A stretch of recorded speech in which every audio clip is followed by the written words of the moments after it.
Тэнгэрийн дор мянган хавар Монголын сайхан оронд жили дэлгэр энх улирал ханхлахад хүний сэтгэл тэнэгэр өвсний соёо ногоороход морьмал хангар холхнар ойртож хасын цас хайлахад хорвоо дэлхий шинжлэгдэн хуучин юм халагдана. Монголын ард түмнээс дэлхийд эхний эрдэм соёлын их өвсөнд хандивлсан нандин эрдний нэг бол Монгол бичиг билээ. Тэнгэр газар хоёрыг учруулан намираа хур орох мэд. Тэнүүн уйтан хоёрыг учруулж морин хуур дарах мэд. Тэлмэн жорогийн удгал Монгол бичгээрэн бичдэгсэн титэм шүд нуруу шил битээ тэр чигээрэн хүм бичиг минь. Дүрс хэлбэр нэн содон өвөрмөц Монгол бичгийн үүсэл гарвалыг сайтар сурвалжлан судалсан эрдэмтэн мэргэд түүний мөр улбааг дарын 1300 жилийн тэртех эд өлөг түүхэн баримтаас олж илрүүлснээс үзвэл Монгол туурхтны бичиг үсэг дэлхийн бусад ард түмний бичиг соёлын нэгэн адил өрн эртний түүхтэн нотлогоо юм а. Ховд аймгийн Манхан сумын нутаг Хойд Цэнхэрийн агуйн зураг Монгол улсад төдийгүй хүн төрлөختний хувьд анхны бичиг болох болзмол тэмдгийн сонгодог жишээнд зүй эсэр ордог билээ. Дэлхийд эхний одоо хүртэл хэрэгэлсээр байгаа бичиг үсгүүдийн анхны хэлбэр нь паризографи буюу санаа бичиг байжээ гэж эрдэмтэд үздэг. Энэхүү санаа бичгийг дотор нь нэн эртний болзмол тэмдэг зураг бичиг гэж ялгаж нэрлэдэг үг. Нэн эртний болзмол тэмдэг нь зураг бичгээс өмнө тухайлбал хуучин чулуун зэвсгийн дээд үед үүсчээ. Хойд Цэнхэрийн агуйн зураг нь Төв Азийн нутгаас олдсон цорын ганц гайхамшиг дурсгал. Улаан зосоор зурсан эдгэр зургуудыг ажихад дөрөвдөгч галвын эхэн үе хүртэл Төв Азийн газар нутаг дээр байсан арслан, заан, тэмээн, хяруу, зэрлэг үхэр зэрэг хан амьтныг дүрсэлсэн. Энэхүү агуйн зураг хуучин чулуун зэвсгийн дээд үйтэй холбоотой нотлох тулгуур баримтын нэг болж байна. Монголын Хойд Цэнхэрийн агуйн зурагтай сэдв дүрсэн төсөөтэй зураг Франц, Испанийн нутаг дэх агуйд байдаг нь тэр нэн эртэт цагт Ази Европын аль алинд аж төрж байсан хүмүүс оюуны соёлын хувьд нэгэн төвшөнд байсныг харуулж байна.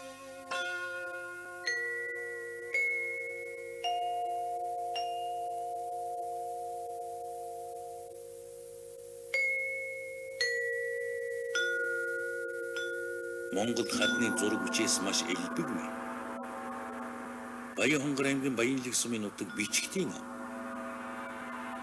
Эртний хүмүүс энэхүү чулуун шаштрт нутаг усан дан байсан ан амьд дараатан жигүүртэн хүн байгалийн харьцаа, өөр хоорондын тэмцэл, хүмүүсийн эдлэж хэрэглэж байсан эд өлөг, түүнчлэн янз бүрийн тамга тэмдэгсэлтийг сийлэн үлдээж.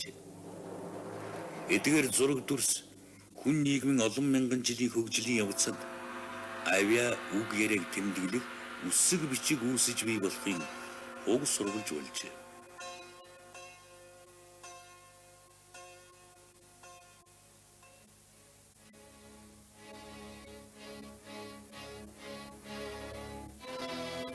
Монголчуудын өвөг дээдэс хүнүүчүүд одоогоос 2000 гаруй жилийн тэртээ Төв Азид анхны төрүүлсэн байгуулан өөдлөн мандаж байсан тэр цагт өөрийн гих бичиг үсгтэй байсныг эртний судлалын баримтсэлт нотолж байна.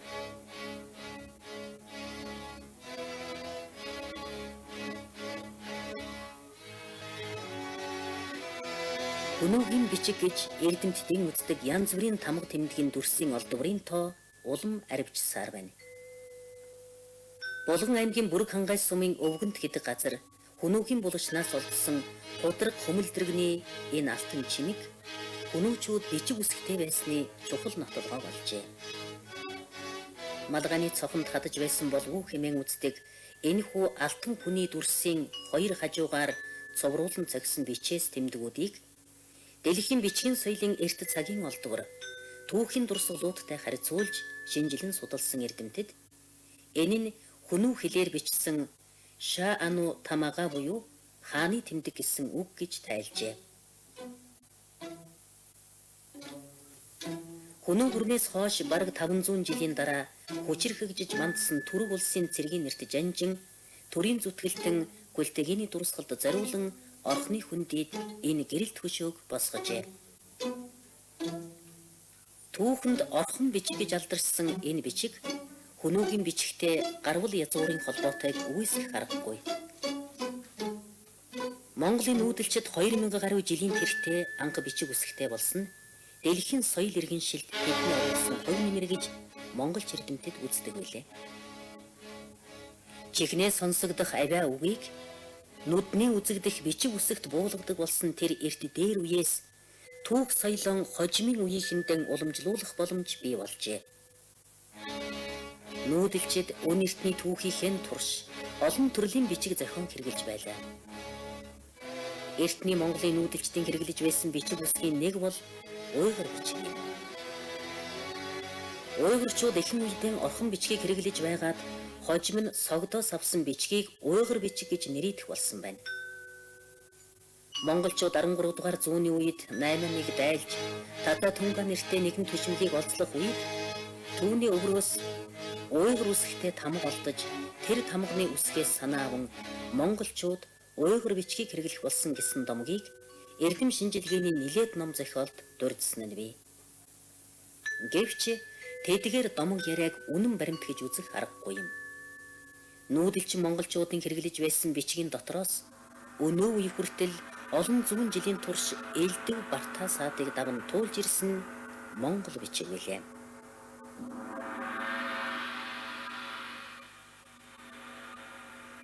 Чингис ханы сартагул иргэ давуулижу бавуужу хамок монгол улс найди бука сажагай хориксунdur исүнгэ антадарун горвын жагут 35 алдастур антадлага.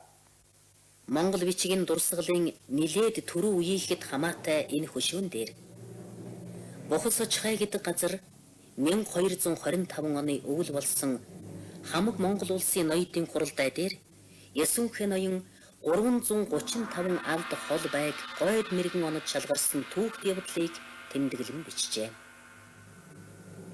Энэхүү гэрэлт хөшөө эдүгэ зөвлөлт холбоот улсын Ленинград хотын Эрмитаж музейд бий.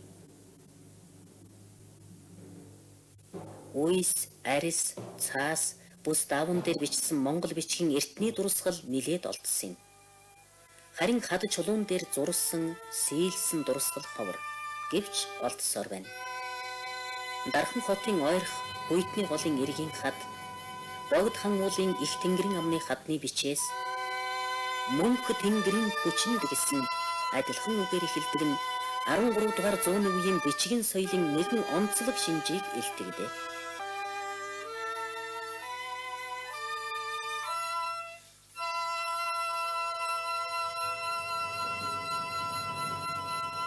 Хуйтны голын хадны бичиг. Их тэнгэрийн амны бичээс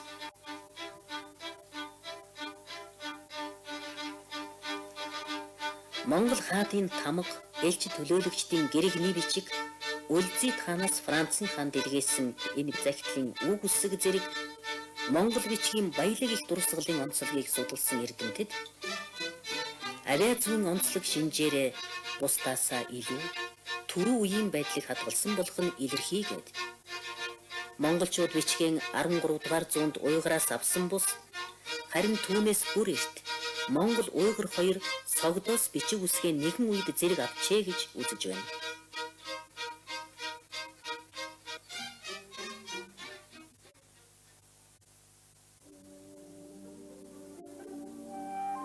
Цагаан дахиад жилийн намрын эхний сарын 21-нд цогт хум тайж хуйт халтраан унаад Хангай хааны цэцэрлэгийн хойт ууланд ан авлаж явахдаа сэтгэл нь маш их уярч тайху хатан ихийнхэн төрхм газар он мөрөнд нутаглаж байсан авга ихчийн санан дурсаж ийхүү шүлгэлжээ. Дээр тэнгэр ханы ахуй хийгээд дэлхийд хам богд сун ахуй газар дээр дөрин ялгал болвас вэ жаргал хайрлал хоёрын агаараа нэгэн буй онон мөрөн даху халгуу тэгж минь хийгээд Орхон туулдагч өвчт бид хоёр халханы гуудын газар холбол басвэр хайрлан саналцахын агаараа нэгэн буй. Энэ биедингээс золголцоос үүнээс хойд төрөл тутамдан эхний ганц хүүхнэн хайрлах мэт элдв үйлээр туслалцах болтугай. Дуутын хар чулууны бичигт хаднаас 7 өртөө газар цогт тайжин цагаан орд байдаг байжээ. Чухам эндэл их яруу найрагч цогтхон тайж бичиг соёлыг эрхэмлэж, бүтээн туйрвэж, эртний ном судрыг орчуулан соён гэгэрүүл хүйлэстэн шамдаж байжээ.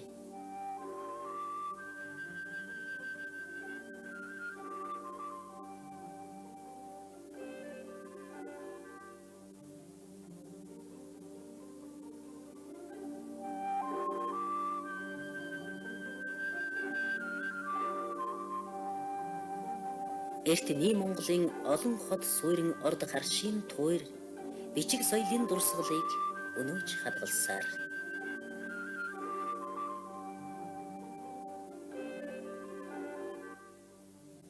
Эртний судлалын эрдэмтэд Булан аймгийн Дашин жилийн сумын нутаг хар бухын балгаснаас үйсэн дээр хар бихээр бичсэн хэдэн ном олсон билээ.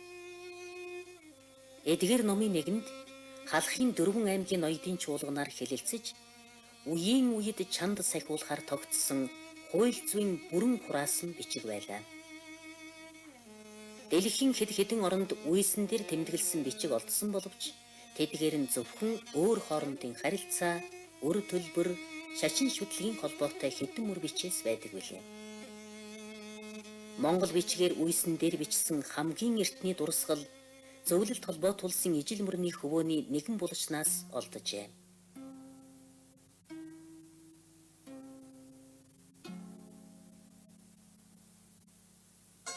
Алтан ордны үйсэн дээрх бичиг.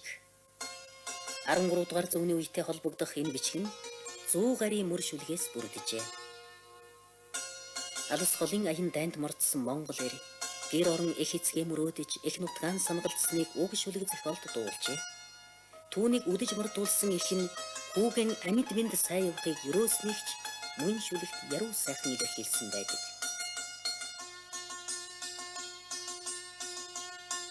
Саруул үлэгт мэрэгдийн зүрхний бум бичээс сууд түмэн ардын зүйж бадраасан хэмэр ардын ухаанаар цогцолсон 10 зууны түүхтэй Монгол бичиг анхлаж орсон агааран амилсан ардын бэлэг оюуны дээж Монгол бичиг. Монгол хэмээх нэгнэр ертөнцийн чигнээ дурсгаалтай Монголын тул хэмээх сэтгэл манай зүрхэнд холбоотой. Өсхөөс сурсан үндсэн хэл орхиж болшгүй соёл мөн үхтэл орших төрлөх нутаг салж болшгүй орон мөнөө. Тийм ээ. Монгол бичиг 1000 гаруй жилийн тэртегээс Монгол туурхтны эрхэм нандин эрдэнэ болсоор ирсэн үнэхээр орхиж болшгүй соёл билээ. Ийхүү олон зуун жил үе үлрэн хэрэгэлсээр ирсний гол учир гэвэл Монгол бичгийн авиан зүй нутгийн олон аялгауны онцлогт зохицож байдагтай холбоотой юм.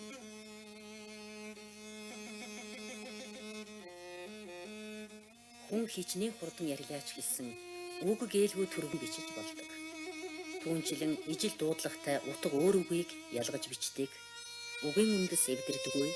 Альва үгэнд эгшиг элбэг болохоор эгшиглэнд чанартай, сонсоход улам яруулсан аюулгүй нарсан жигдэрдэг байна. Мөн гадаад үгсийг тэмдэглэх тусгай галиг үсгтэй билээ. Монгол бичигт ийм олон сайхан төгөлдөр чанар бий. Таталган, хичээнгүй, дармалдан бичиж болохоос гадна гоо сайхны болон бэлэг дэмбэрлийн зориулалтаар олон янз хэлбэрээрч бичиж болдог тулгарын үсгүүд бий.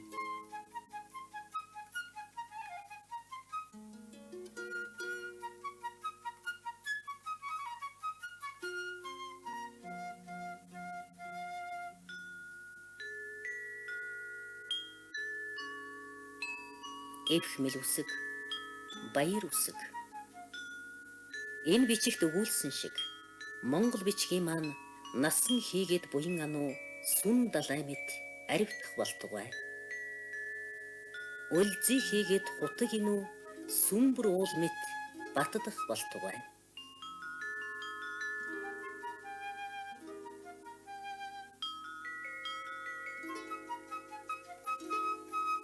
Монгол бичиг үнэхээр дэлхийн соёл түмний анхаарлыг татаж Монгол туурхтны өв их соёлын гайхамшиг болсон бичиг билээ. Гэтэл Монгол бичиг ном судрын маань хувь тавиланд занал хийлийн хар сүүдэр хичнээн чудаа тусавдаа.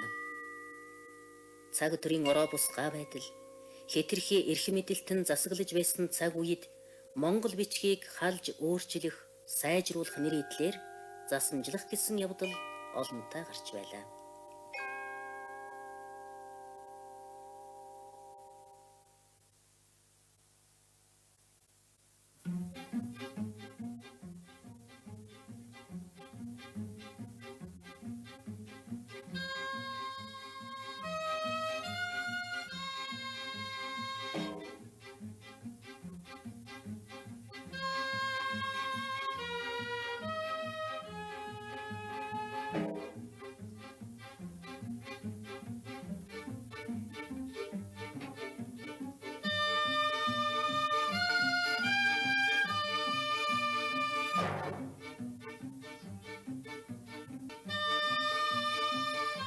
Монголын их юан улсын хаан хувилээ хятад дахь Монгол төрийн олон улс аймгийн дундын тусгай бичиг зохион бий болгохыг оролдсон байна.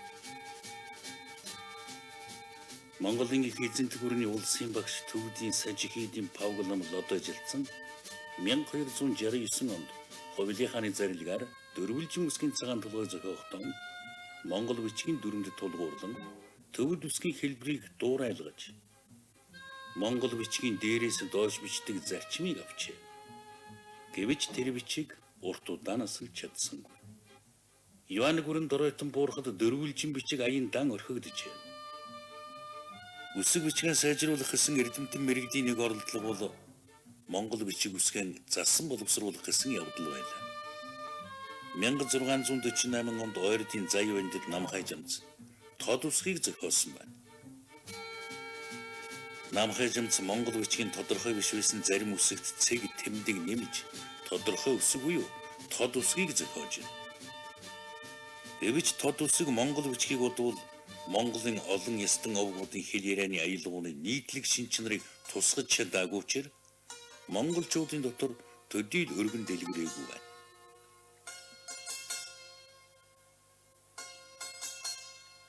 Мянга 686 онд Монгол бичиг үсгийн дүүхэнд нэгэн шинэ бичиг тодрон гарч ирсэн соён бүсэг байлаа. Соён бүсгийг Монголын нэртэс соён гийгүүлэгч, уран бүтээлч, өндөр гэгээн зан базар, улс төрийн болон шашин номын тусгай зорилгоор зохиож.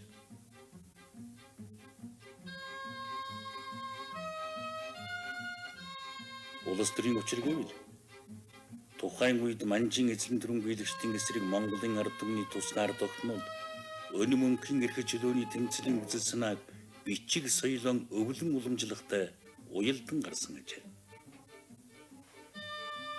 Шашин номын ойлголтоор авч үзвэл тэр зэгийн монголчуудын оюуны соёлд хүчтэй нөлөөлсөн санскрит төвд зэрэг харь хэлнийг галиглан бичиж буулгах бололцоо бүхий төгөлдөр сайн үсэг зохиож ганжуур тэргүүтэн зарлиг шаштрыг дахин ариутхан шүүж энэхүү соён бүсгээр хэвлүүлэх зорилготой байжээ.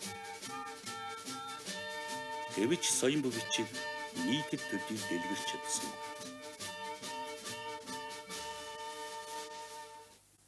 Баруун Бурятын аялгаунд тулгуурласан Вагендрагийн үсэг түүнчлэн Монгол бичгийг халах зорилгоор 1930-аад онд хэрэглэхийг завдан туршсан латин үсгийн айлалын төвөн дэлгэрч чадсангүй.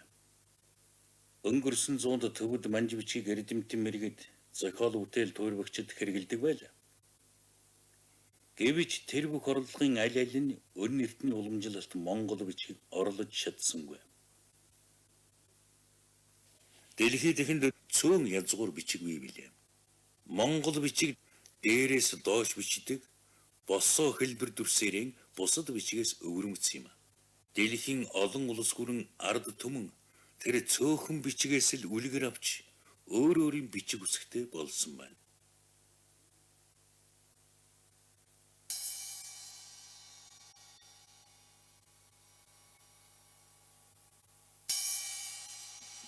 Монголчууд мод чулуу зэсээр бар үйлдэж 900 жилийн тэртегээс өөрсдөө нь 70 төрүү гэдэг ургамлын үндэсээр цаас хийж ном судран барлан хэвлэж байсан. Дорнод Европын эртний соёлт гэгдэх зарим улс үндэстнээс их эрт бичиг номын соёлтой байсныг гэрчилж байна.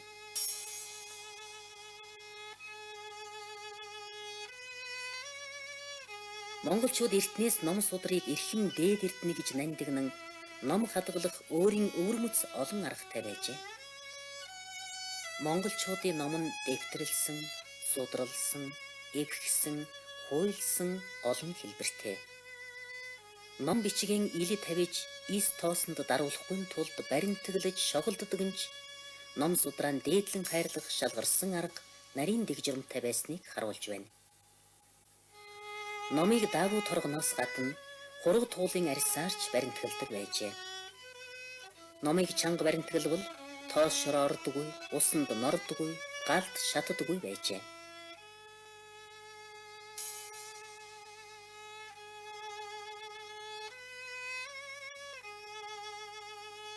Өөрсдөө нь байлан бүхэдэс өмсдөг, үр хүүхдэн нэхийд үлгийддэг, номыг харин торгоор баримтгалдаг Монгол түмэн нийгмийн заншил өөдрөг гэж бичсэн найрагчийн мөрүүд юутай үнэн.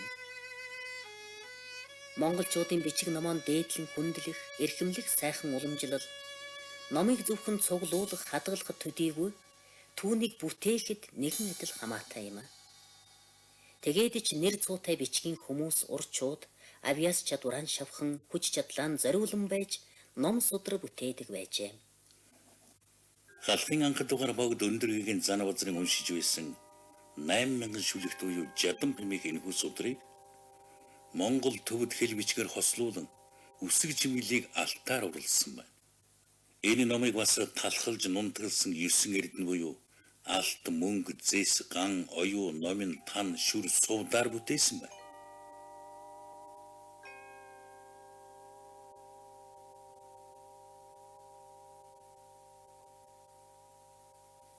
Энэ 8000 шүлэг судрыг далмодны навчин хуудаснаа лам зүсгээр бичиж үтээжээ.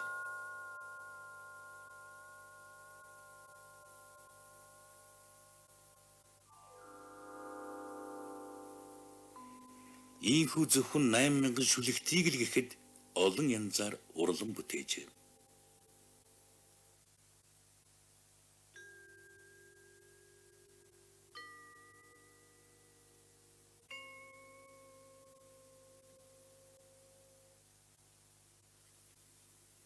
Уран хатгамж бүсгүйчүүд өнгөрийн утсаар нэг ч зангилаа оруулалгүй маш цэвэр сайхан мэдгсэн ийм номууд ч бас бий.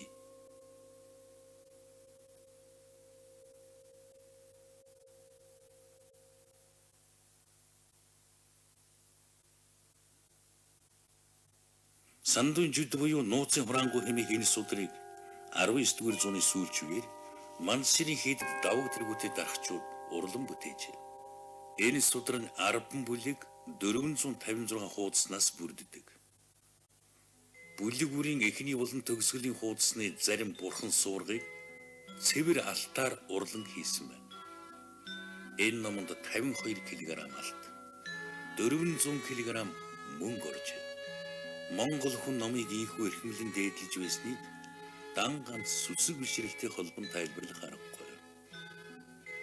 Эрдэм мэдлэг ном судрыг дээдлэн эрхэмлдэг уламжлал ёс суртахууны өндөр соёлтой байсныг сая өгүүлсэн баримт нотолж байна.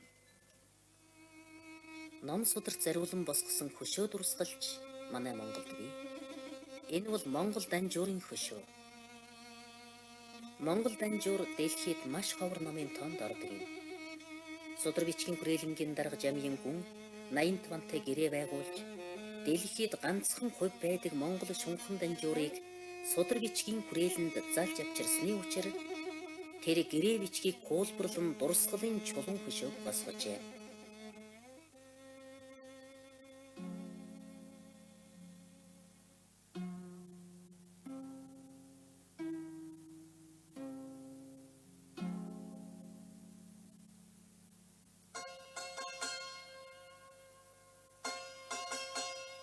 Данжуур буюу шаштрын орчуулга судар нь эртний энэтхэг төвдийн эрдэм ухаан соёл урлагийн охин бүтээлийг багтаасан дотоод ухаан, урал хуй ухаан, учир шалтгааны ухаан, хижээх үе ухаан, дуун ухаан, ийм 5 ухааны зохиолын цомирлог их хүлэгэн судар юм. Эртний дуран дахны соёл шинжилх ухааны өндөр зэрэг хэмжээг харуулсан Данжуурыг монголчлох ажил 14-р зуунд эхэлсэн боловч бүхэлд нь орчуулан хэвлэх ажлыг 1742-оос 1749 оны хооронд бүтээн 7 жилийн хугацаанд хийж гүйцэлсэн байна. Монголын олон нутаг хошуудаас цугларсан орчуулагч, ариутхан шүүгч, барчин, хэвчин зэрэг 200 гаруй хүний хүчээр энэхүү Данжуур хэмээх 5 ухааны их цомирлог 3427 зохиол багтаасан 226 бот их хүлгэн судрыг монголчлон барлжээ. Түүнчлэн Ганжуур буюу зарилгын орчуулга хэмээх 1161 зохиол нэгтгэсэн их цомирлог 108 бот хүлгэн судрыгч монгол хэлний орчуулан барлсан байна. Энэ бүхэн дундад зууны үеийн Монголын ном хэвлэлийн түүхэнд гарсан том ололт төдийгүй дэлхийн ном хэвлэлийн түүхэнд гарсан нэгэн гайхамшиг дарий мөн билээ.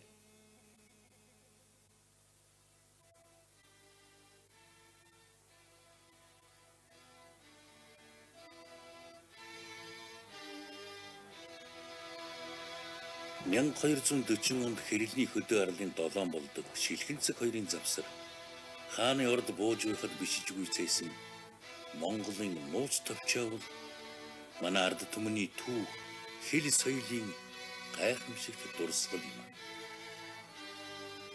Нууц товчоовол Монгол туурахт 800 шахам жилийн тэртээ туйрвсан яруу сайхан олон зохиолын нэг байсан лавтай гэж манай эрдэмтэн мэргэд үзэж байна. Нууц товчоог дэлхийн соёл улс төмнүүд өөрсдийн их хэлний орчуулан нийтэлсээр байна.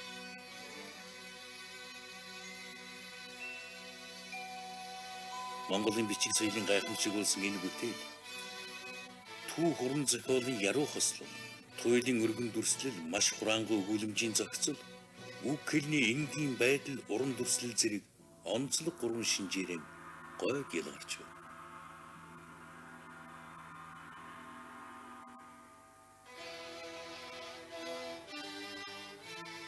Он жил үлрэх тусам нууц товчооны гайхамшиг биширсэн улс гүрэн ард түмэн түүнийг их хэлээрэн орчуулахыг нэр төрийн хэрэг гэж үзэж нууц товчоог зохиосны ойг олон улсын хэмжээнд тэмдэглэдэг боллоо.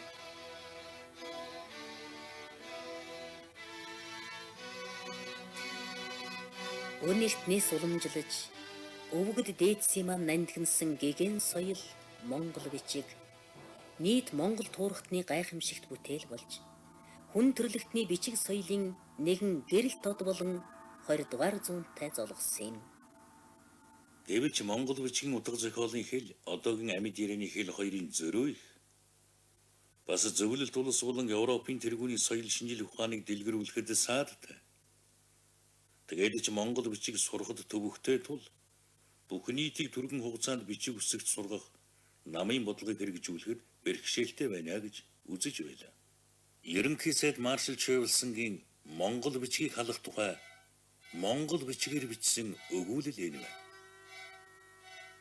Феодал ламнар болон Харгис феодлын засаг төрийн толгойлогчдоос хувьсгалын өмнө жилүүд дор энэхүү эдүүгэн хэрэглэж байсан Монгол хуучин үсгийг дарлагдсан ард түмнийг дарлан мөлж зэвсэг болгон хэрэглэж байсан ажгүй. Ийхүү 1941 онд Монгол Ардын улсад намын түүхрөө сайд нарын зүйлийн хамтарсан хурлаас тогтоол гаргаж Монгол бичгийг халан шинэ үсэг кирилл бичгийг албан ёсны бичиг болгожээ.